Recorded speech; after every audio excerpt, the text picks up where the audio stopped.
Alright, let's back up. Today we're going to take a deeper dive into the infamous YouTube channel called Ghosts of Carmel Maine. Kent Burris has been the occupant of the infamous Lamb House in Carmel, Maine. There is so much skepticism surrounding the validity of these videos that I decided to do another video covering the Lamb House.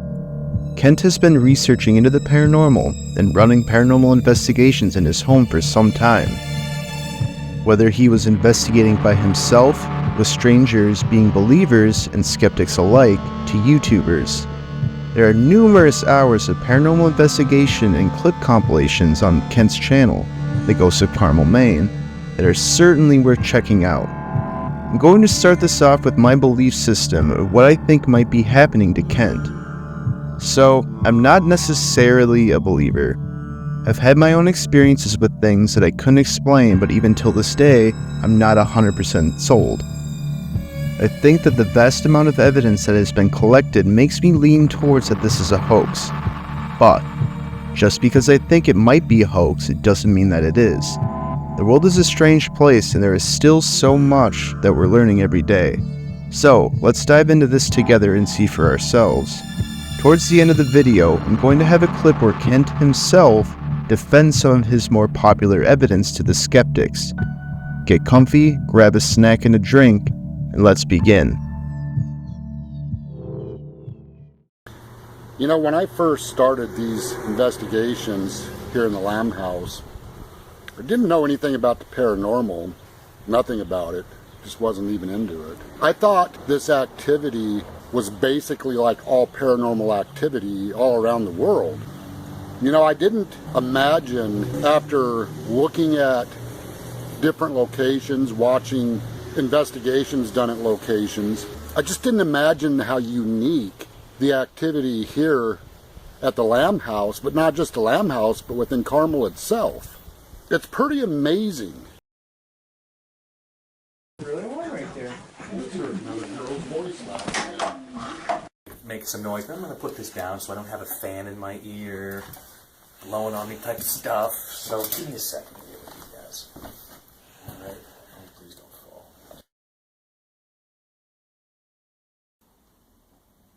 Was this an old schoolhouse? Did you go to school here?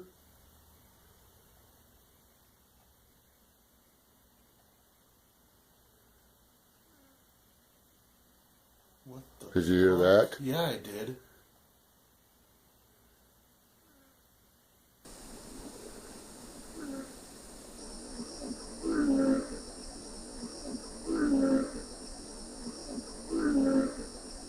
Did you go to school here?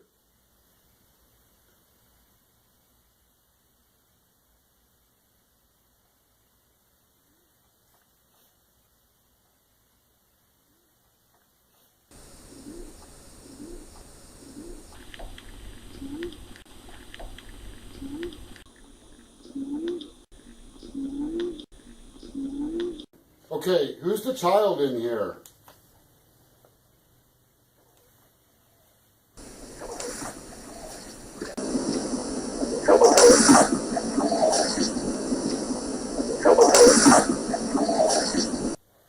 Are you here? Mm-hmm. Yep. Are you here?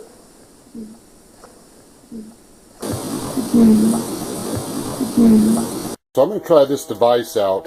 The only way that the tone count on this can change is you got to get close to the antenna there.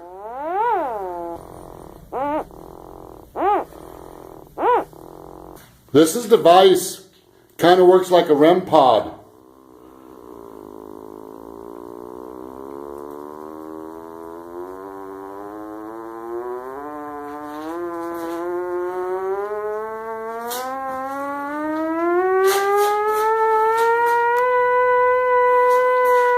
Can you back off from it, please?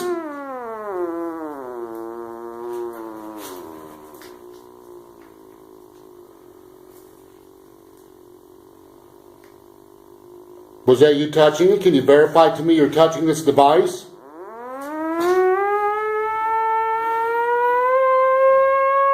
Okay, thank you. Back off, please.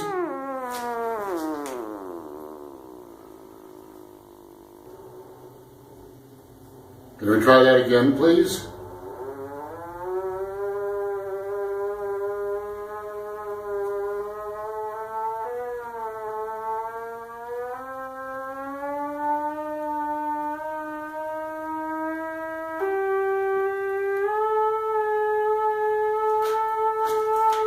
Static on my face. Can you back off, please?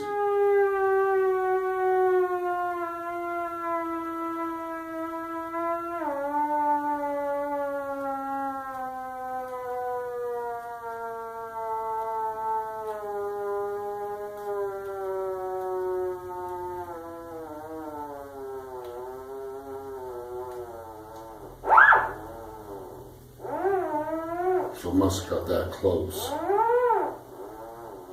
Let's dig into this for a second. Now, it depends on where we all stand at the validity of ghost hunting equipment. Some say that EVPs are mainly just garbled noises, and people are really reaching when they're hearing voices. To me, some are clear as day, and some, well, I think people may be hearing what they want to hear. There are certain instruments that are used that, to me, seem more convincing.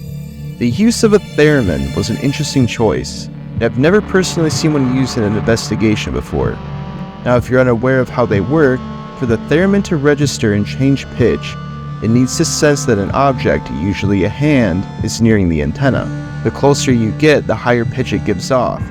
So, how was the pitch changing in the clip if there was nothing visible that was nearing the antenna? Shadow dude, where have you been?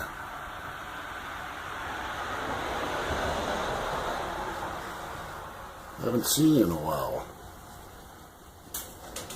Wish you can talk.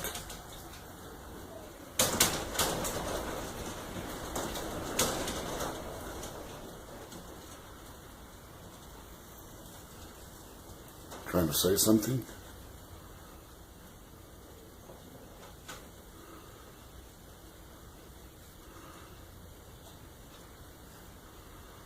Wow. Shadow dude, what's your name?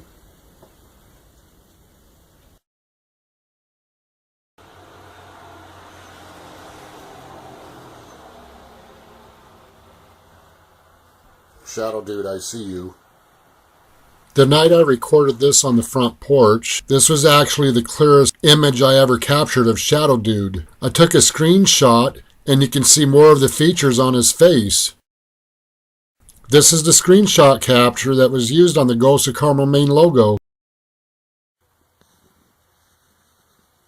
After a little bit of time went by, maybe a month or two, Adam was getting ready to come over one night. We were going to do a paranormal investigation together.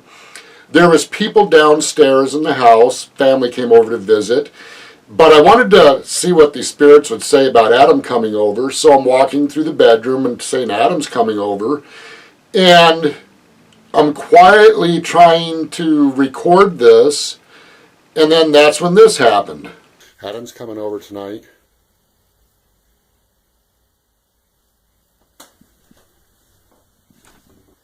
We're going to do a complete walkthrough. Hope you guys say something or do something. Oh my God! No! Oh.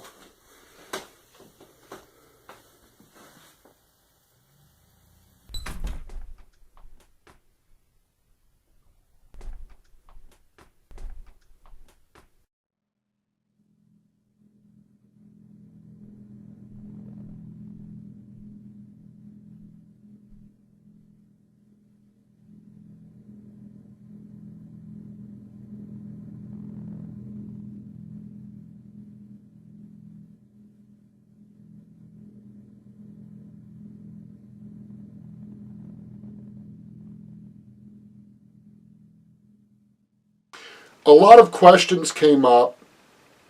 Is Shadow Dude the same entity captured inside this house? Is this the same entity that was out on the front porch looking through the window smiling at me? And the short answer to that is no. These are not all the same entity.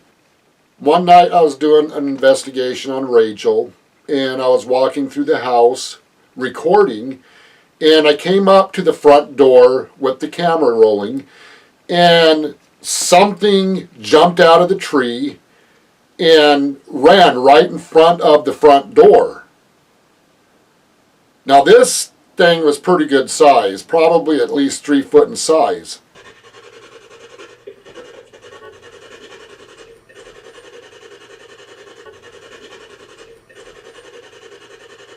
And I had to ask the question at this point, what are these spirits? What am I dealing with? That encounter was definitely not humanoid. There was no doubt in my mind that thing was evil. So I did some research into trying to figure out what a 3 foot to 4 foot apparition is that can actually pose as an animal. So I did some research, and I was kind of surprised that people have encountered this stuff. A lot of people in other countries have seen entities like this, and some people call it an imp. Some people call them shapeshifters. So this is where things get tricky for me, and this is also the same thing that garnered Kent so many views on his channel, the shadow figures. So I want to add this little note here. Could somebody explain how someone could hoax these supposed shadow figures? I know that it wouldn't be impossible to do, but I feel like it would be extremely hard to make something look that convincing. I mean, look at Hollywood ghost movies. Most of the time it's just somebody moving strangely with a lot of makeup on.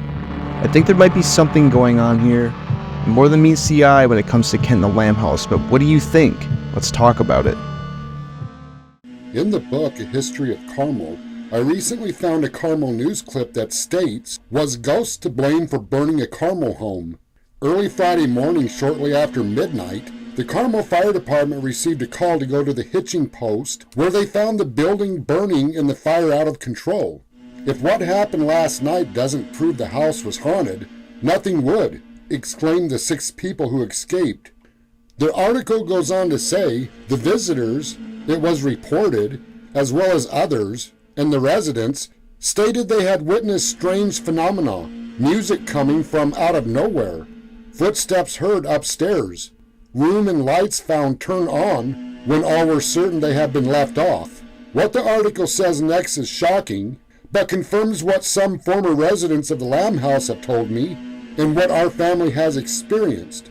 Former residents, according to reports, were plagued by accidents, death from unknown causes, family tragedies, and financial problems. What took place generations ago at this location is still taking place not only at the Lamb House, but at other locations in Carmel as well.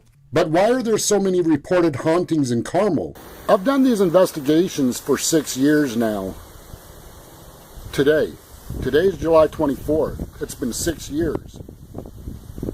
And I've had to do a lot of research, a lot of digging, to try to explain why these encounters are so unique.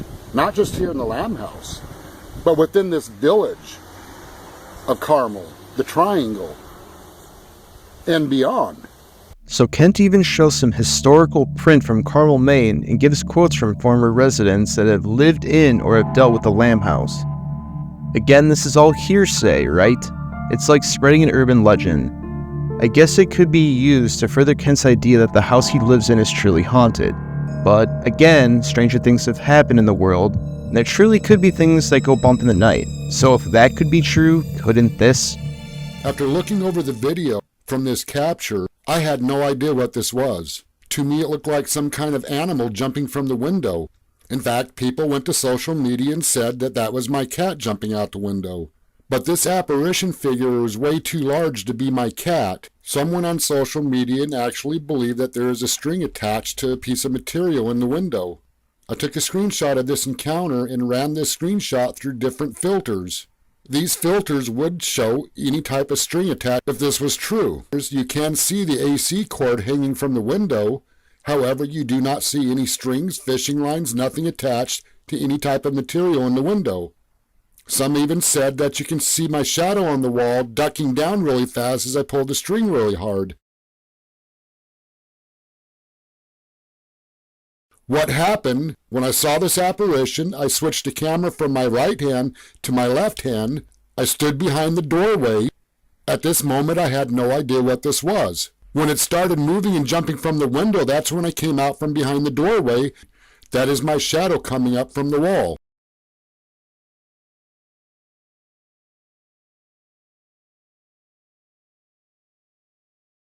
People said on social media that this was not a shadow apparition. What I thought was interesting when I heard this, I've never once claimed this was a shadow apparition. And I've never claimed Shadow Dude is a shadow apparition. One thing they pointed out on this, they said you can see a hand that's sitting on the bed. Apparitions do have human features. Hands, feet, eyes, nose, mouth, head, arms, legs.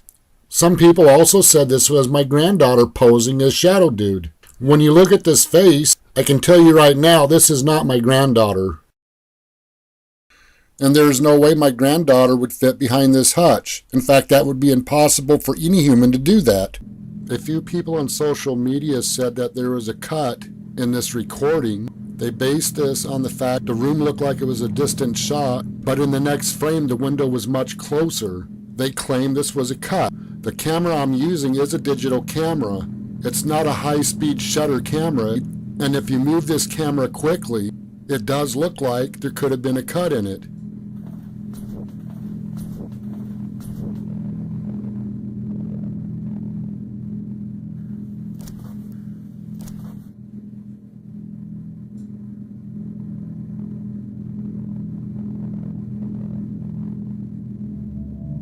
So with everything shown here, do you believe that Kent is truly experiencing what is essentially once-in-a-lifetime paranormal activity?